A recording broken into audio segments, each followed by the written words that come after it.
Nous avons tous un sujet de prière qui nous tient à cœur. Mais avoir un sujet de prière ne suffit pas, il faut aussi savoir le porter devant Dieu. Voici pour toi rapidement 15 choses à ne pas faire avec ton sujet de prière. 1. N'idolâtre pas ton sujet de prière. Ne laisse pas ton désir prendre la place de Dieu dans ton cœur. Ne laisse pas ton désir prendre la place de Dieu dans ton cœur. Ne cherche pas la bénédiction au point d'oublier celui qui bénit. Ne cours pas derrière le don au point d'oublier le donateur. J'espère que tu as bien suivi. 2. Ne fais pas de ton sujet de prière la condition de ta fidélité à Dieu. Continue de servir Dieu. Prenons par exemple le cas d'Abraham. Abraham attendait Isaac. Il voulait avoir un enfant avec Sarah, sa femme. Mais Abraham est resté fidèle à Dieu. Il n'a pas dit, tant que je n'ai pas Isaac, non, je ne fais plus rien. Non. 3. Ne fais pas de ton sujet de prière la condition de ton bonheur. Et là, véritablement, il faudra faire attention. Ne dis pas, j'attends la réponse de Dieu avant d'être heureux. N'arrête pas de vivre parce que tu n'es pas encore marié. Parce que tu n'as pas encore voyagé. La vie ne se limite pas au mariage, la vie ne se limite pas au voyage, la vie ne se limite même pas à ce sujet de prière-là. Ta vie a plusieurs sujets de prière. Donc ne conditionne pas ton bonheur par ton sujet de prière que tu as en ce moment-là. 4. Ne cherche pas à conditionner Dieu. Ne dis pas tant que Dieu ne fait pas ceci, je ne fais pas cela. Non.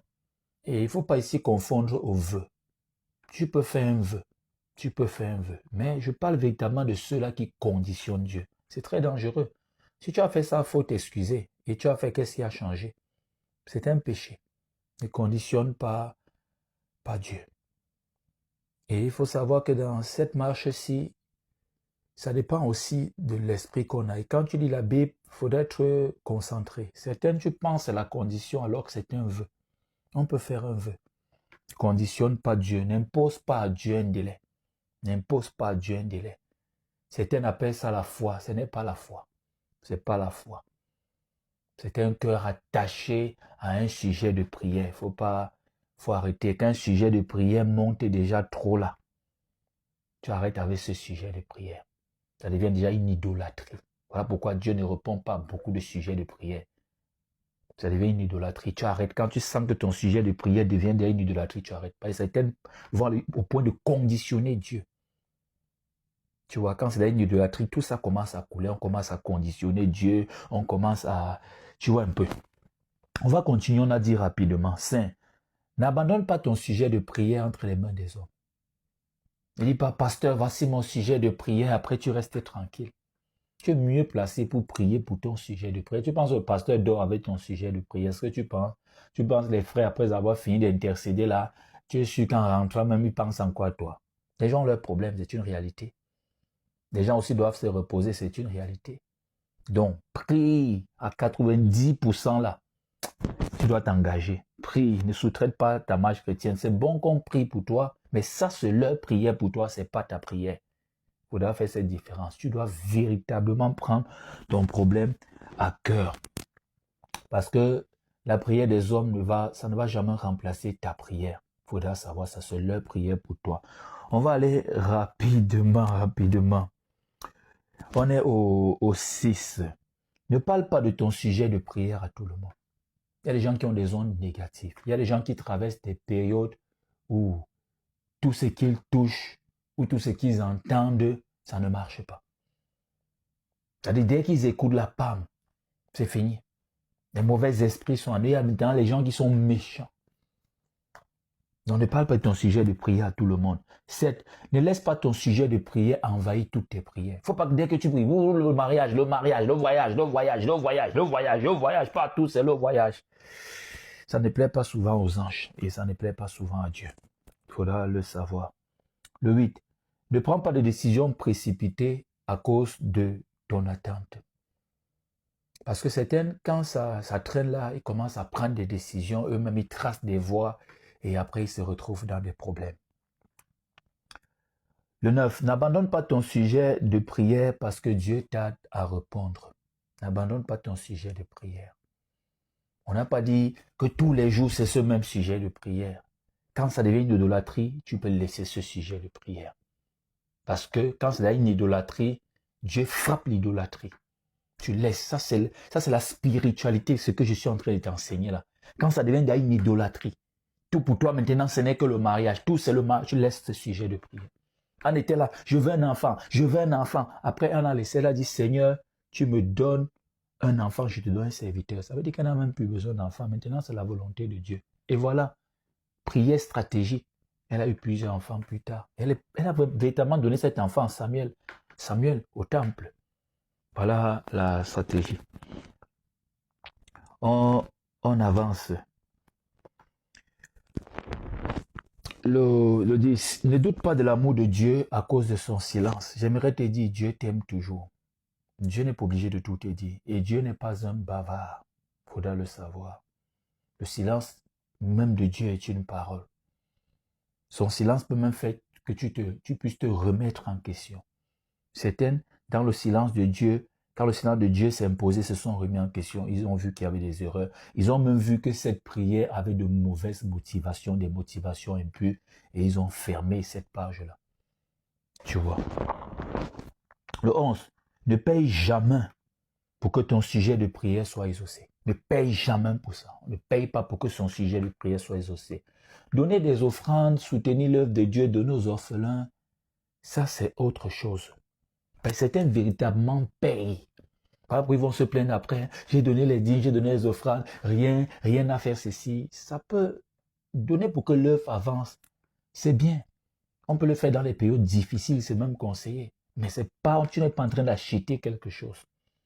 Parce que celui qui achète va dire après, j'ai donné, pourquoi ceci n'a pas fait ceci, pourquoi cela, et voilà où ils ont fait une erreur. Ils seront frappés financièrement. Ils seront frappés financièrement. Parce qu'ils pensent qu'ils peuvent même acheter Dieu. Voilà que même le peu qu'ils avaient là, Dieu souffle dessus. Faut tu as fait ça, il faut demander pardon à Dieu. Si tu t'es rapproché de l'église ou donné à l'orphelin dans le but d'acheter quelque chose, demande pardon à Dieu. On continue.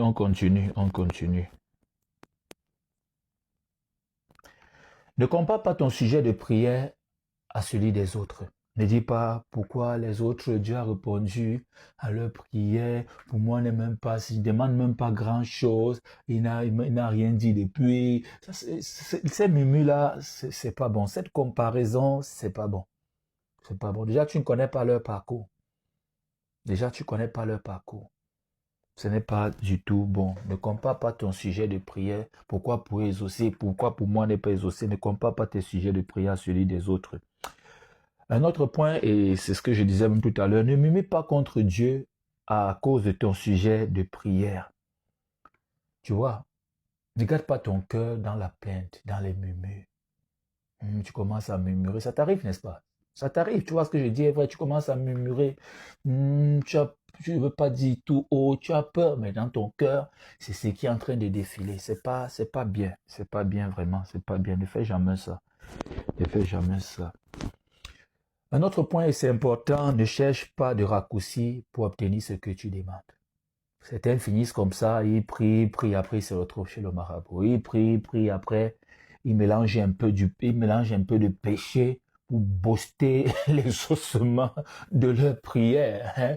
Tu as eu à faire ça, n'est-ce pas? Quand ça ne donne pas, tu augmentes un peu quelques tactiques. Le mondain là revient un peu. Tu augmentes un peu quelques stratégies mondaines, certaines même mystiques. Ne fais pas ça. Ne prends pas de raccourcis. Voilà pourquoi on dit ne tourne pas ta vie au centre. Ne mets pas ton sujet de prière au centre de ta vie.